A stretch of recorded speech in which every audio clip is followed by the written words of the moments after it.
میرے مولا کرم ہو کرم، میرے مولا کرم ہو کرم، میرے مولا کرم ہو کرم، میرے مولا کرم ہو کرم، میرے مولا کرم ہو کرم، میرے مولا کرم ہو کرم، تم سے فریاد کرتے ہیں ہم، تم سے فریاد کرتے ہیں ہم، میرے مولا کرم ہو کرم، میرے مولا کرم ہو کرم، میرے مولا کرم ہو کرم۔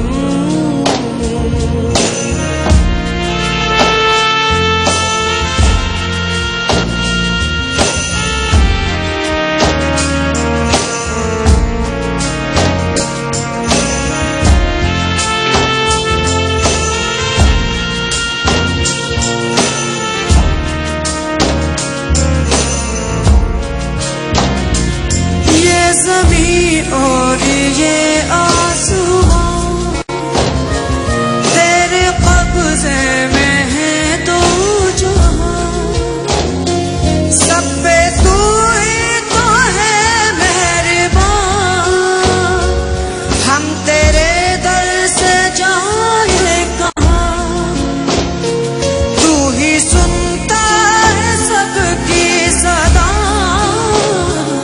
تو ہی کرتا ہے سب کا بھرم، میرے مولا کرم ہو کرم، میرے مولا کرم ہو کرم، میرے مولا کرم ہو کرم۔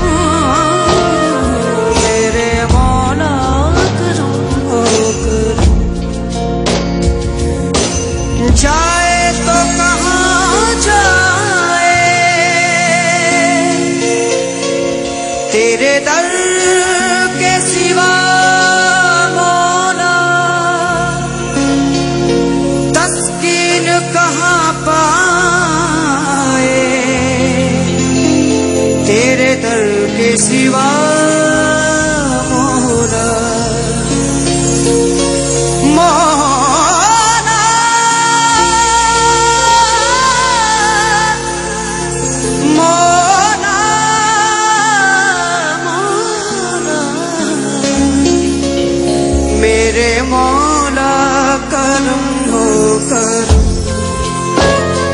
میرے مولا کرم ہو کرم، میرے مولا کرم ہو کرم، میرے مولا کرم ہو خواجہ جی، خواجہ خواجہ جی،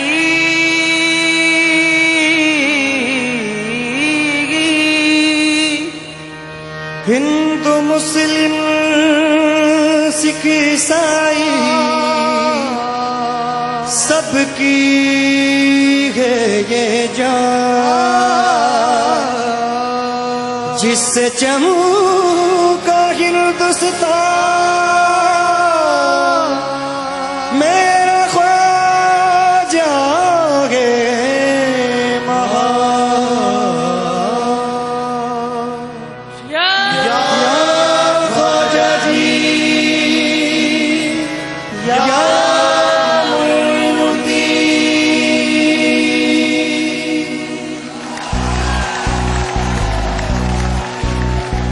خواجہ میرے خواجہ، خواجہ میرے خواجہ، دل میں سما جا شادو علی کا دلارا،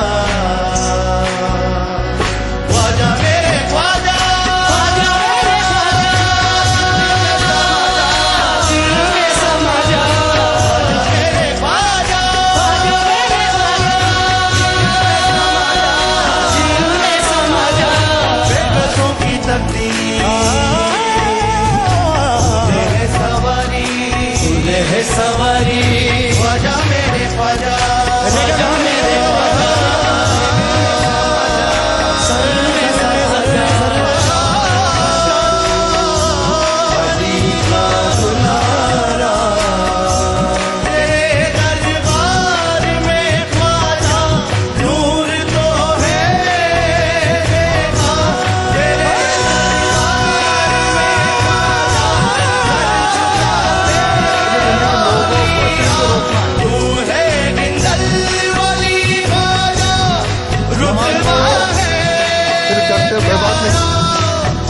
قبر کی پوجا کرتے ہو کوئی بات نہیں، قبر کو کرتے ہو کوئی بات نہیں، شرک کر لو، تعویذ پہنتے ہو کوئی بات نہیں، لیکن صاحب نماز پڑھنے کی دعوت دی جائے۔ آپ جا کے اپنے اپنے ملکوں میں اپنی اپنی مسجدوں دیکھیں، جب سلام پھیریں گے تبلیغی جماعت کے لگے ہوئے لوگوں کے گلوں میں تعویذ گنڈا ہوگا نہیں ہوگا؟ تو سب سے پہلی دعوت کس کی دینا ہے؟ کامیابی کس میں ہوگی؟ لا الہ الا اللہ کی دعوت میں۔ یہ طریقہ کس کا ہے؟ محمد بن عبداللہ رحمۃ اللہ علیہ کا، علیہ السلام کا، محمد بن عبداللہ علیہ السلام، نبی کریم صلی اللہ علیہ وسلم کا طریقہ ہے۔ اس کی جو لوگ بھی تعلیم دیں گے، جو لوگ جس کو آگے بڑھائیں گے، بھلے ہی وہ اکیلے کھڑے ہوں، وہ کامیاب ہوں گے۔ یہ آپ نجد سے نکلے تھے، ایک یہودی بتاتا ہے، پادری ہے، یہودی پادری بتاتا ہے کہ جب محمد بن عبد الوہاب رحمۃ اللہ علیہ کا آل سعود کی حکومت ہوئی، مکے کے اندر آمین کی آواز اس سے پہلے بھی سننے میں نہیں آئی۔ 300 ہجری کے بعد اور وہ 900 سال کے بعد دور آیا۔ مجاوری مکے میں عام تھی، جدے میں عام تھی، پورے سعودی مجاوری ہوتی تھی، قبر کی پوجا ہوتی تھی۔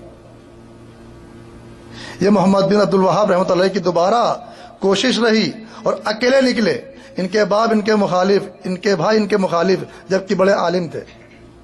آپ تاریخ پڑھیں تو ان کی، ہم جگہ وہابی ہو، ارے محمد بن عبد الوہاب محمدی کہو، وہابی کیوں کہتے ہو؟ ہم تو محمدی ہیں، نبی کریم صلی اللہ علیہ وسلم کی راہ شریعت پہ چلنے والے، اور جن لوگوں نے شریعت کو آگے بڑھایا ہم ان کی پیروی کرتے ہیں۔ انہی باتوں سے انہی الفاظوں اپنی بات ختم کرتا ہوں۔ میں شیخ کو دعوت دیتا، تشریف لائیں اخلاق بھائی، اپنے پروگرام کا آغاز کریں۔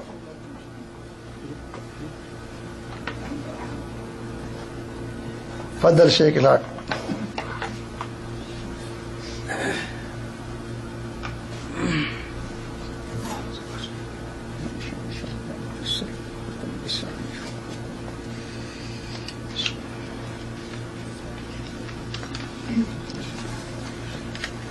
السلام علیکم ورحمۃ اللہ وبرکاتہ.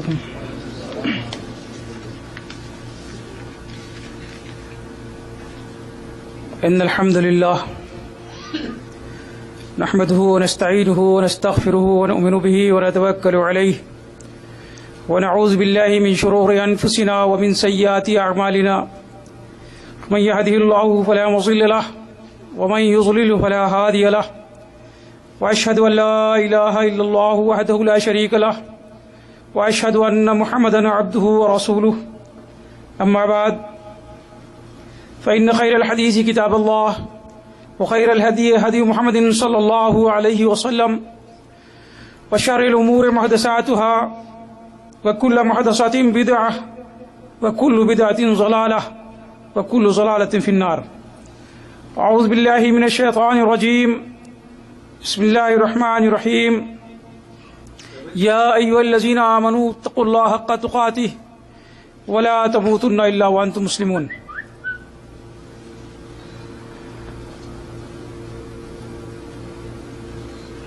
اللهم صل على محمد وعلى آل محمد كما صليت على إبراهيم وعلى آل إبراهيم إنك حميد مجيد.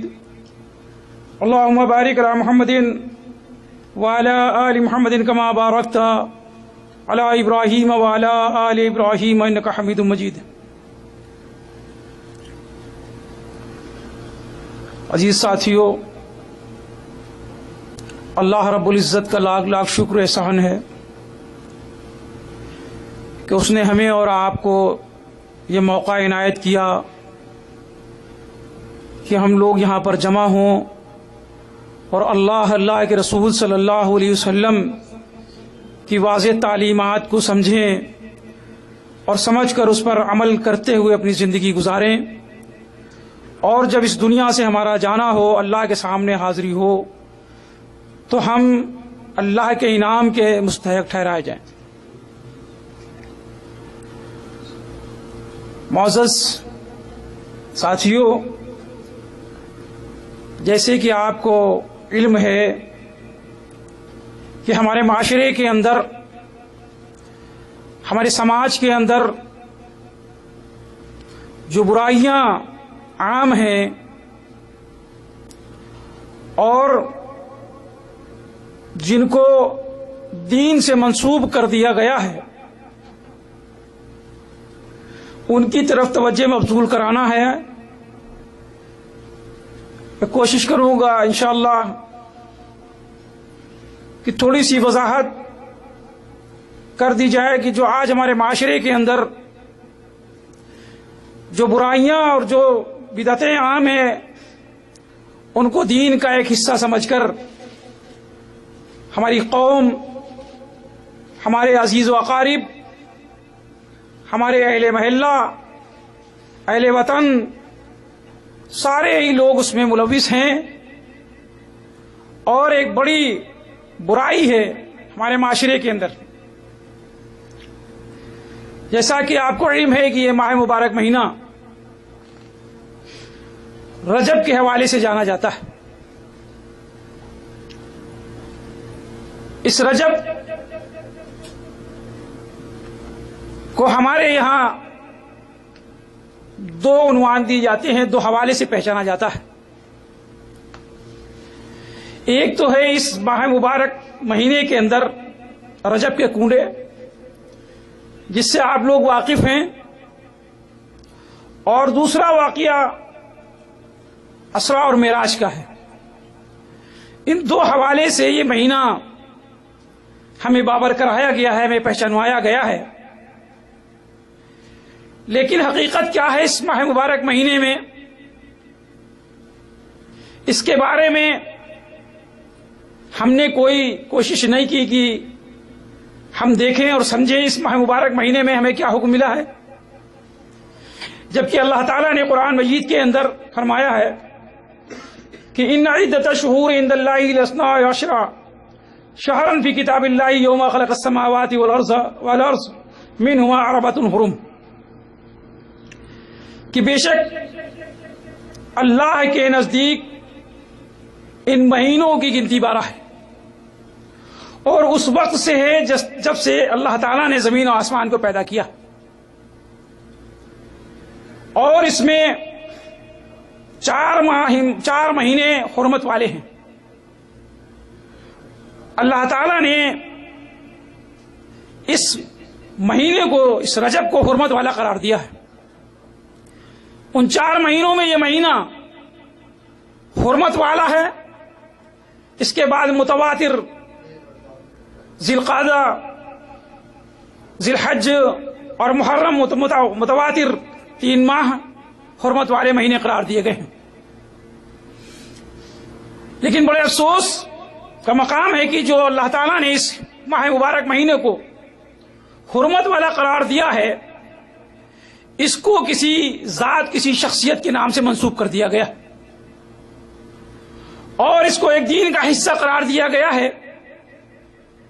جبکہ اللہ تعالیٰ نے یہ پورے 12 مہینوں کو دیکھیں تو اللہ تعالیٰ نے 2 مہینوں کو اپنی عبادت سے خاص منسوب کیا ہے۔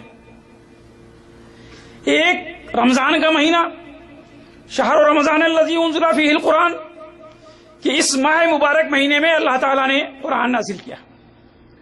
دوسرا حج کا مہینہ ہے، وَلِلَّهِ عَلَى النَّاسِ حج البیت من استطاع الیہ سبیلا۔ یہ 2 ماہ مبارک مہینے ہیں جو اللہ تعالیٰ نے خصوصاً اپنی عبادت کے لیے ان کو منسوب کر دیا ہے۔ بقیہ کوئی مہینے ایسے نہیں ہیں کہ جو کسی سے منسوب کیے گئے ہوں، لیکن ہمارے سماج کے اندر کچھ لوگوں نے ان مہینوں کو کسی نہ کسی نام سے منسوب کر دیا ہے، اور اس کو ایک دین کا حصہ دکھا کر، بتا کر ہمیں ان اشخاص کی عبادت اور پوجا کرائی جا رہی ہے جن کے نام سے یہ منسوب کرائے گئے مہینے۔ چنانچہ آپ دیکھیں کہ اس رجب کے مہینے میں جو بدعت اور شرکیہ افعال کیے جاتے ہیں ان کو خانواد رسول سے جوڑ دیا ہے۔ بڑی ہوشیاری سے جن لوگوں نے اس پر عمل کیا ہے انہیں پتا ہے کہ یہ امت محمدیہ صلی اللہ علیہ وسلم نبی کے نام پر جو چاہے ان سے عمل کرا لو، نبی کے نام پر یہ جان دے دیں گے، نبی کے نام پر یہ اپنا مال بھی خرچ کر دیں گے، نبی کے نام پر چاہے جو افعال ان سے کرا لو یہ راضی برضی کرنا شروع کر دیں گے۔ اللہ کے نام پر تو بڑی دقت ہو جائے گی، اللہ کے نام پر اگر ان سے 1 روپیہ مانگو تو بڑی مشکل ہو جاتی ہے، بڑی کشمکش میں آ جاتے ہیں، لیکن نبی کے نام پر یہ اپنے لنگر لٹانے کے لیے تیار ہے یہ قوم۔ نبی کے نام پر تمام وہ فواحشات اور وہ بدعات اس امت محمدیہ کے اندر رائج کر دی گئی کہ جس کا آپ تصور نہیں کر سکتے ہیں۔ اسی طریقے سے اس ماہ رجب کے اندر یہ کونوں کا ایک من گھڑت تیوہار اور ایک قوم کو ایک صحیح معنی میں صحیح دین سے ہٹا کر ایک غیر اللہ کی پوجا میں اور ان سے عقیدت مند بنا دیا، اور اس پر یہ قوم گامزن ہے۔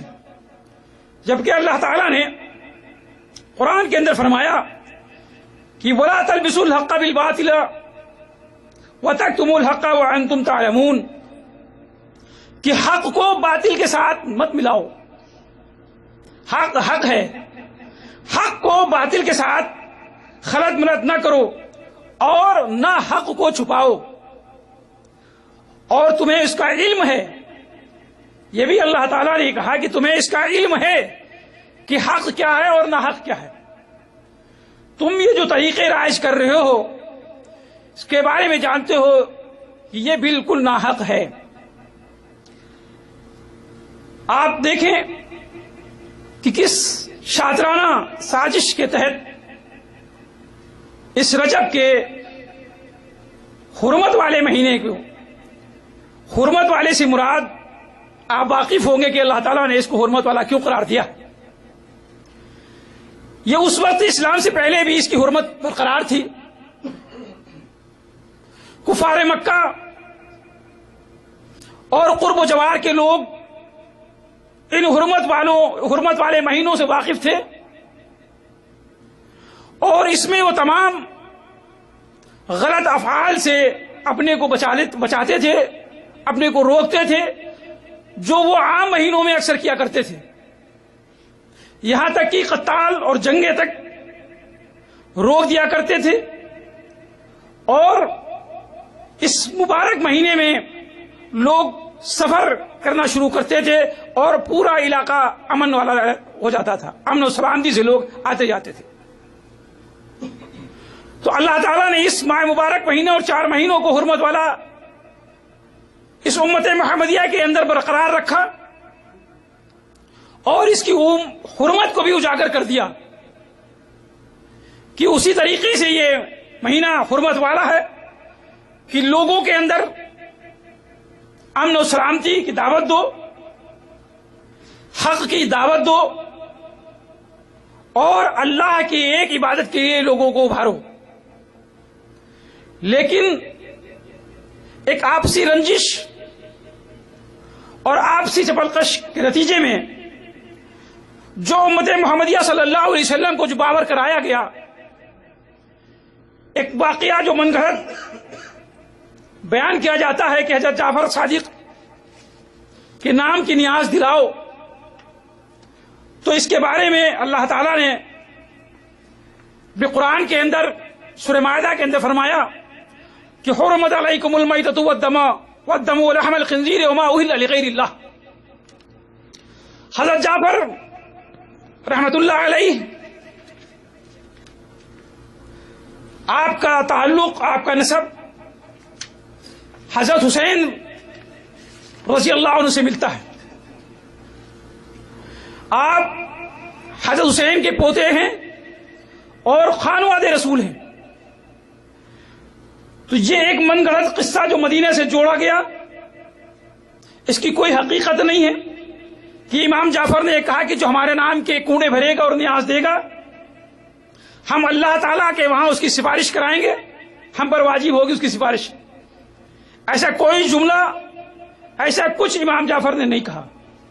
یہ ایک من گھڑت واقعہ ہے، جبکہ اس کے پس پشت جو سازش تھی اس کو دیکھیں کہ یہ 22 رجب کو حضرت امیر معاویہ رضی اللہ تعالی عنہ کی وفات ہوتی ہے. اور یہ ایک سیاسی پس منظر میں دیکھیں کہ حضرت امیر معاویہ جب شیعوں کا یہ بدعتی فرقہ جو نکلا اور انہوں نے اسلام کے اوپر قدغن لگانا شروع کیا، تو انہوں نے اپنی طاقت سے اس فرقوں کو داب رکھا تھا. یہ لوگ ان کی دور حکومت میں سر نہیں ابھار پاتے تھے، لیکن جب ان کا انتقال ہوا ہے تو اس دن انہوں نے باقاعدہ طور پر خوشیاں منائی ہیں اور مٹھائی حلاوے تقسیم کیے ہیں اور رات کے اندھیرے میں لوگوں کی خوشیاں اور لوگوں کو دعوتیں کی ہیں. آپ دیکھیں کہ وہ صحابی رسول صلی اللہ علیہ وسلم جس کا مقام اللہ کے رسول صلی اللہ علیہ وسلم کے نزدیک اتنا بڑا ہے کہ آپ نے امیر معاویہ کو کاتب وحی کا درجہ دیا ہے. آپ نبی اکرم صلی اللہ علیہ وسلم کے کاتب وحی ہیں اور آپ کو علم ہے کہ نبی اکرم صلی اللہ علیہ وسلم کے امہات المومنین ہماری مائیں ہیں، تمام مومنوں کی وہ مائیں ہیں. اور آپ کے علم میں ہے کہ حضرت ام حبیبہ جو ام المومنین ہیں اور تمام مومنوں کے ماں ہیں، آپ ان کے بھائی ہیں. معاویہ بن سفیان آپ کا نام ہے. تو تمام امت کے لیے، تمام امت محمدیہ کا رشتہ ان سے ماموں کا جڑتا ہے۔ اس رشتے کو ان لوگوں نے کن الفاظ میں بیان کیا ہے، وہ الفاظ ہم آپ کے سامنے لانے سے قاصر ہیں۔ میں نے خود سنا ہے، خود ان کی کلپ پڑی ہوئی ہیں، آپ سن لیں تو آپ دوبارہ سننے کا گوارہ نہیں کریں گے جن القابوں سے انہوں نے امیر معاویہ کو القاب دیے ہیں۔ لیکن یہ جانتے ہیں کہ نبی اکرم صلی اللہ علیہ وسلم کے خانوادے سے اگر کسی کو نکالا جائے اور اس کے نام پر کوئی چیز دی جائے تو یہ قوم اس چیز کو لے لے گی۔ لہذا آپ دیکھیں کہ امام جعفر کا تعلق اس 22 رجب سے کوئی نہیں ہے اس کا لینا دینا۔ امام جعفر کی ولادت تقریباً 8 رمضان 80 اور وفات 15 شوال 148 ہجری ہے۔ شوال میں آپ کی وفات ہوتی ہے اور اس رجب سے امام جعفر کا کوئی تعلق نہیں ہے، لیکن ایک من گھڑت قصہ بنا کر اس امت کے حوالے کر دیا گیا کہ یہ امت اپنے نبی کے نام پر تو سب کچھ کرنے کے لیے تیار ہے، اس کو نبی کے نام پر ورغلاؤ، اس کو نبی کے نام پر اس کو تمام بدعتیں اور مشرکانہ عقائد میں الجھا دو، اور ان کو جو ان کا صحیح مشن ہے، جو صحیح مقصد ہے، اس سے دور ہٹا دیا جائے۔ یہ ایک بدعت ہمارے سماج کے اندر، ہمارے معاشرے کے اندر اتنی کثرت سے راج ہے کہ آپ لوگ بھی شاید ہی ایسی بدعت سے بچ سکے ہوں گے، اللہ کہ اللہ نے جس شخص کو ہدایت دے دی ہو وہ اس سے بچ پایا ہو، لیکن بہت ہی مشکل ہے۔ اس وقت نہیں تو اپنے بچپنے پہ غور کریں، اپنے اور جو جس وقت ہمیں اللہ نے یہ ہدایت نہیں دی تھی، ہمارا معاشرہ وہی تھا، ہم بھی اسی میں ملوث تھے اور ان تمام غلط افکار اور غلط طریقے میں ہم ملوث تھے، لیکن اللہ تعالیٰ کا ایک احسان ہے کہ اللہ تعالیٰ نے ہمیں یہ ہدایت دی، ایک فرق واضح کر دیا کہ اللہ کے رسول صلی اللہ علیہ وسلم کی تعلیمات کیا ہیں اور ان باطل فرقہ باطل طبقے کی تعلیمات میں کس طریقے سے ہمیں الجھایا گیا ہے۔ لہذا ہمیں اپنے تمام اس امور میں، تمام وہ معلومات میں، معاملات میں جن کا تعلق دین سے ہے، بڑے غور و فکر اور شعوری طور پر ان کو انجام دینا چاہیے۔ ہمیں سب سے پہلی فرصت میں یہ دیکھنا چاہیے کہ جو ہم عمل کرنے جا رہے ہیں اس عمل کا تعلق عبادت سے ہے۔ ہماری زندگی کا ہر گوشہ، ہر لمحہ عبادت ہے، چاہے ہم کسی سے بات کرتے ہوں، چاہے ہم کسی سے لین دین کرتے ہوں، چاہے ہماری چلت پھرت ہو، چاہے ہمارا کاروبار ہو، چاہے ہمارا کھانا پینا۔ انسان کی جملہ زندگی کے عمل جو ہیں وہ عبادت سے منسوب ہے۔ جس طریقے سے اللہ تعالیٰ نے کہا وَمَا خَلَقْتُ الْجِنَّ وَالْإِنسَ إِلَّا لِيَعْبُدُونَ، ہم نے جنوں اور انسانوں کو اپنی عبادت کے لیے پیدا کیا۔ تو عبادت جو ہے کسی ایک عمل کا نام نہیں ہے، عبادت جملہ وہ عملوں کا نام ہے، ایک پوری زندگی کا نام عبادت ہے۔ عبادت کوئی ایک نماز نہیں ہے یا ایک حج کر لیں یا زکوٰۃ ادا کر دیں، اس چیز کا نام عبادت نہیں۔ عبادت ضرور ہے لیکن اسی پر ختم نہیں ہوتی ہے۔ ہماری زندگی کا ایک ایک لمحہ، ایک ایک کام عبادت پر منسوب ہے، اور ہماری عبادت جبھی ہوگی کہ جب ہم اللہ کے رسول صلی اللہ علیہ وسلم کہ ہر حکم کو، ہر عمل کو شعوری طور پر اس کو سمجھیں گے۔ لا شعوری طور پر اگر ہم نے کوئی کام کرنا شروع کر دیا اور اس کا نبی کریم صلی اللہ علیہ وسلم سے کوئی تعلق نہیں ہے تو اس عمل کی ہمارے زندگی میں اور اللہ کے نزدیک کوئی اہمیت نہیں ہے، ہم خسارے میں آ جائیں گے۔ جس طریقے سے کسی شاعر نے کہا ہے کہ خرد نے پڑھ بھی لیا لا الہ تو کیا حاصل، خرد نے پڑھ بھی لیا لا الہ تو کیا حاصل، دل و نگاہ مسلمان ہی تو کچھ بھی نہیں۔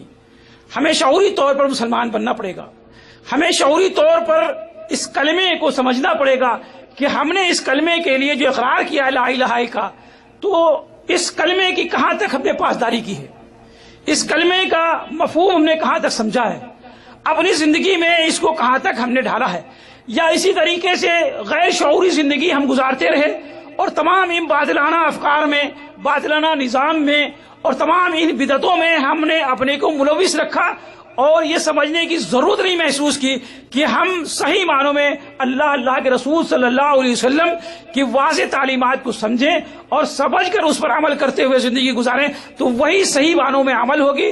جیسا کہ ابھی شیخ نے اپنی تقریر میں کہا کہ انسان کے لیے دو چیزیں بہت اہم ہیں کہ الا الذین آمنوا، ایمان لاؤ، لیکن ایمان کے ساتھ شرط لگا دی وعملوا الصالحات۔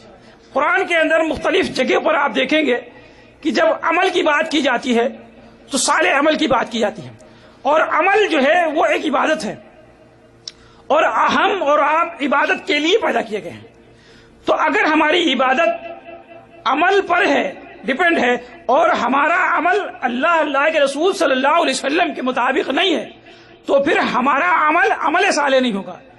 آپ دیکھیں کہ اس دنیا کے اندر تمام لوگ عمل کرتے ہیں، جیسا کہ آپ کو معلوم ہے کہ مکے کا وہ واقعہ کہ ابن جدعان کا واقعہ آپ لوگوں کو معلوم ہے کہ مکے کے اندر وہ بہت بڑا ایک رئیس تھا، صاحب ثروت تھا، اور حاجیوں کی اتنی خدمت کیا کرتا تھا، اتنے لنگر وہ لٹاتا تھا کہ لوگ مطلب اس موقع کی تلاش میں رہتے تھے کہ کب ہمیں ابن جدعان دعوت کے لیے کہے۔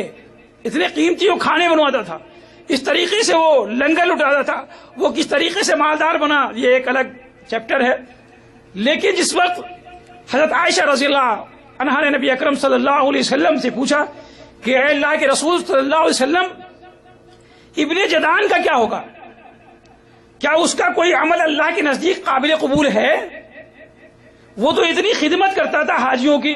اب آپ دیکھیں کہ حاجیوں کی خدمت کرنا کتنا بڑا عمل ہے۔ حاجی اللہ کا مہمان ہے، اور اللہ کی مہمان کی خدمت کرنا کتنا بڑا اجر ہے، کتنا بڑا ثواب کا کام ہوگا، کتنا نیک اور صالح عمل یہ ہوگا۔ لیکن نبی اکرم صلی اللہ علیہ وسلم نے کہا کہ ابن جدعان کا کوئی بھی عمل اللہ کے وہاں قابل قبول نہیں ہے، کیونکہ اس نے اپنی زندگی میں کبھی بھی اللہ کو لا الہ الا اللہ تسلیم ہی نہیں کیا، اللہ کو اپنا مالک تسلیم ہی نہیں کیا۔ تو اس واقعے سے یہ ہوتا ہے کہ اگر ہمیں عمل صالح کرنا ہے تو اس کے لیے سب سے پہلی شرط ہے کہ ہم ایمان لائیں، اور ایمان جیسا کہ اللہ تعالیٰ نے اپنے قرآن کے اندر لوگوں کی نشاندہی کی ہے اس طریقے سے ایمان لائیں اور عمل صالح کریں۔ اب آپ دیکھیں کہ ہم اپنے سماج کے اندر، اپنے معاشرے کے اندر غور کریں، جیسا کہ جاوید صاحب نے آپ کی توجہ مبذول کرائی کہ ہمارے سماج کے اندر، ہمارے ماحول میں تمام لوگ ہیں جو عمل کر رہے ہیں اور اس کو وہ عمل صالح کہتے ہیں۔ جس طریقے سے ہمارے یہاں لوگ ہیں، کوئی نماز کی دعوت دے رہا، کوئی مزار کی دعوت دے رہا، کوئی قوالی سننے کی دعوت دے رہا، کوئی میلاد سننے کی دعوت دے رہا۔ تو میلاد میں بھی کیا ہے؟ نبی صلی اللہ علیہ وسلم کا ہی تو ذکر ہوتا ہے۔ قوالی میں بھی وہی، یہ لوگ لفاظیاں کرتے ہیں لیکن نبی کے حوالے سے لفاظیاں کیا کرتے ہیں؟ بزرگوں کے حوالے سے۔ لیکن عمل وہ سمجھتے ہیں کہ ہم یہ بھی ہمارا عمل اچھا ہے۔ اسی طریقے سے ہمارے یہاں جو ہماری ایک نماز ہے، ہماری جو نماز ہے وہ معاشرتی نماز ہے۔ ہم نے اپنے محلے کے لوگوں کو جیسے دیکھا نماز پڑھنا شروع کر دی، ہمارے اساتذہ نے جس طریقے سے ہمیں تعلیم دی ہم نے نماز پڑھنا شروع کر دی، ہمارے ماں باپ نے جس طریقے سے ہمیں بتایا ہم نے نماز پڑھنا شروع کر دی۔ لیکن شعوری طور پر ہم نے محسوس نہیں کیا کہ ہم اس عمل کو عمل صالح کیسے بنائیں۔ ہم نے یہ محسوس نہیں کیا کہ نبی اکرم صلی اللہ علیہ وسلم کی نماز کا مطالعہ کر لیں، کس طریقے سے نبی اکرم صلی اللہ علیہ وسلم تکبیر کہتے تھے، کس طریقے سے آپ نیت باندھتے تھے، کہاں پر آپ ہاتھ رکھتے تھے، کس طریقے سے آپ سجدہ کرتے تھے، کیسے آپ رکوع کرتے تھے، کیا کیا چیز آپ پڑھتے تھے، اس کی ضرورت نہیں محسوس کی۔ تو یہ نماز ہماری لاشعوری طور پر ہے، ہم معاشرتی سماجی نماز پڑھ رہے ہیں۔ ہم نے نبی اکرم صلی اللہ علیہ وسلم کی نماز کو پڑھنے کا یا طریقہ سیکھنے کی ضرورت محسوس نہیں کی۔ تو یہ کتنی بڑی خسارے والی بات ہے کہ ہم عمل تو کر رہے ہیں، کیا یہ عمل نہیں ہے؟ اور عمل صالح ہے، نماز پڑھنا بھی عمل صالح ہے۔ اسی طریقے سے تمام وہ عمل ہیں جو عمل صالح کہے جاتے ہیں، لیکن کیا اس پر نبی اکرم صلی اللہ علیہ وسلم کی اجازت ہے؟ وہ طریقہ ہے جو ہم عمل صالح ہمارے سماج کے اندر، ہمارے معاشرے کے اندر جو رائج ہے، کیا حقیقتاً یہ عمل صالح ہے؟ اس پر کبھی ہم نے غور و فکر کیا ہے؟ ہم ایک رسمی زندگی گزار رہے ہیں، ہمیں جو رسماً دین دیا گیا، رسموں کے حساب سے جو دین دیا گیا، ہم اس پر مطمئن ہیں اور اپنی زندگی کو گامزن کیے ہوئے ہیں. لیکن یہ ضرورت محسوس نہیں کی کہ جب اللہ تعالیٰ نے شرط لگا دی ہے کہ الذین آمنوا وعملوا الصالحات، تم ایمان تو لیا ہو لیکن تمہارا ایمان بھی قابل قبول جب ہوگا جب عمل صالح کرو گے، اور عمل صالح کے لیے ضرورت ہے کہ اطیعوا اللہ واطیعوا الرسول. اگر ہم اللہ کے رسول صلی اللہ علیہ وسلم کے بتائے ہوئے طریقے کے مطابق اپنے عملوں کو نہیں کریں گے تو پھر وہ عمل صالح نہیں ہوگا، اور اگر عمل صالح نہ ہوا تو ہماری وہ عبادت نہیں ہوگی، وہ ایک دکھاوا ہوگا جس کے بارے میں تمام وعیدیں آئی ہیں. تو ہماری آپ سے گزارش ہے کہ ہم سب سے پہلی فرصت میں ہم اپنے عملوں کا جائزہ لیں کہ جو بھی ہم عمل کر رہے ہیں، دنیا کی تمام فیلڈ کے اندر جو بھی ہم عمل کر رہے ہیں، جس دائرے کے اندر ہیں، ہم اپنے عملوں کا جائزہ لیں اس عمل کے کرنے سے پہلے. ایسا نہیں کہ ہم وہ عمل کر جائیں اور اس کے بعد ہمیں نہ موقع ملے دوبارہ وہ عمل کرنے کا، اور وہ عمل اللہ کے رسول صلی اللہ علیہ وسلم کے مطابق نہ ہو. تو پہلی فرصت میں ہم اپنا محاسبہ کریں، اپنا جائزہ لیں کہ جو ہم عمل کر رہے ہیں، جو عبادت کر رہے ہیں، جس عبادت کا ہمیں حکم دیا گیا ہے، وہ عمل صالح ہے کہ نہیں ہے. عمل صالح دوسرے کی کسوٹی پر نہ دیکھیں، دوسروں کے حالات کے مطابق عمل صالح کو نہ سمجھیں، بلکہ نبی اکرم صلی اللہ علیہ وسلم کو جو معیار ہے، نبی اکرم صلی اللہ علیہ وسلم نے جو حکم دیا ہے، جس طریقے سے آپ نے کر کے دکھایا ہے، جس طریقے سے آپ نے احکام جہاں تک پہنچائے ہیں صحابہ کرام کے ذریعے، تابعین کے ذریعے، ائمہ محدثین کے ذریعے، ہم اس ذمہ داری کو اٹھائیں اور اپنے عملوں کو عمل صالح بنائیں. اللہ تعالیٰ سے دعا ہے کہ اللہ ہمیں صحیح معنوں میں دین کی صحیح سمجھ عطا فرما. سبحان ربک رب العزت عما یصفون، سلام علی المرسلین والحمد للہ. جزاک اللہ خیر. ابھی آپ شیخ سے جو ہے رجب کے کنڈوں کے تعلق سے جو ہے کچھ نصیحتیں سن رہے تھے. ان رجب کے کنڈوں کے اندر جو ہے آپ لوگ شاید معلوم ہوگا کہ منتیں رکھی جاتی ہیں، منت بھی مانگی جاتی ہے. اس میں لوگ کہتے ہیں کہ اگر میرا بچہ جوان ہو جائے گا، مونچھیں نکل آئیں گی تو میں کنڈے بھروں گا یا بھروں گی زیادہ ہوتا ہے، بھروں گا نہیں ہوتا ہے. یا ہمارا فلاں کام ہو جائے تو میں کنڈے رکھوں گی یا بھروں گی. اس طریقے سے الفاظ ہوتے ہیں. میں شیخ عبد الغفار صاحب ہم لوگ کے بیچ میں بیٹھے ہوئے ہیں، میں کچھ سوال کرنا چاہتا ہوں اس کنڈوں کے تعلق سے. شیخ تشریف لائیں، ان کا جواب یہ مختصر سا دے دیں. سوال یہ ہے کہ کیا کنڈوں کا جو ٹکیا ہوتی ہے اس کا کھانا جائز ہے؟ کنڈوں کی کھٹی وہ ہوتی ہے، کیا بولتے ہیں، کھجور ٹائپ کے، کیا بولتے ہیں اس کو، ٹکی ہوتی ہے، وہ ہوتی ہے کنڈوں میں. کیا اس کو جو دو دعوت دیتا ہم لوگوں کو کھا سکتے ہیں؟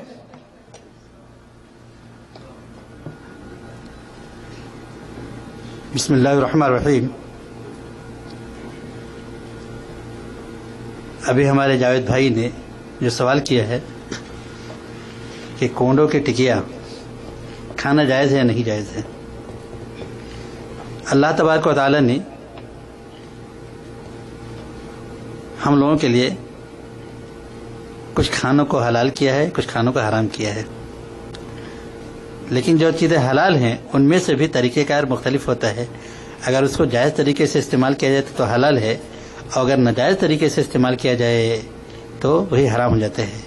ابھی ہمارے جیسے اخلاق بھائی نے قرآن کی ایک آیت پڑھی تھی سورہ مائدہ کی کہ حرمت علیکم المیتۃ والدم ولحم الخنزیر وما اہل لغیر اللہ بہ. تو غیر اللہ کے نام پہ جو بھی ذبح کیا جائے وہ حرام ہے. غیر اللہ کے نام پہ جو بھی ذبح کیا جائے وہ حرام ہے. اب ظاہر بات ہے کہ رجب کے جو کونڈے ہوتے ہیں جس کا اسلام میں کوئی تصور بھی نہیں ہے، جس میں شرک کا شائبہ ہے، جو بات کی نئی ایجاد ہے، اور جس پر اللہ اس کے رسول کا حکم بھی نہیں ہے، جب رجب کا کونڈا حرام ہے تو اس سے متعلق جتنی بھی چیزیں ہیں، چاہے ٹکیا ہوں، چاہے بریانی ہو، کوئی بھی چیز ہو، سب کے سب حرام ہے. اللہ تعالیٰ ہم لوگوں کو اس سے محفوظ رکھے.